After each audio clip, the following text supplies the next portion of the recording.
কৃতজ্ঞতার সাথে আসলে বলতেই হয় এই স্কুলে যারা স্টুডেন্ট ছিল তারা আমাদেরকে যথেষ্টভাবে সহযোগিতা করেছে। তাদের সহযোগিতা এখানে আমাদের সেনাবাহিনীর সদস্যর সাথে তাদের যে সাহায্যের যে হাত, এটা কোনো অংশেই কম না। সেনাবাহিনী আপনারা সবাই জানেন যে হচ্ছে উদ্ধার কার্যক্রম শেষ করার পরে সর্বমোট 25 জনের মতো আমাদের সৈনিক অসুস্থ হয়েছিল, বাট ক্রিটিক্যাল পর্যায়ে কেউ নেই।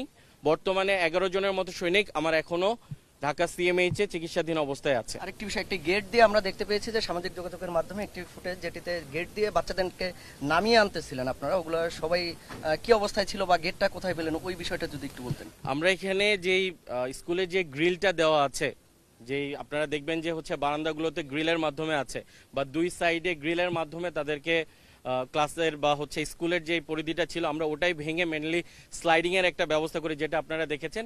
এটাই মেনলি আমরা ওখানে তাৎক্ষণিকভাবে ওটা আলাদা করে না, এখানে স্কুলের যেটা ছিল সেটাকে আমরা ব্যবহার করে মেনলি ওটা করার চেষ্টা করেছি।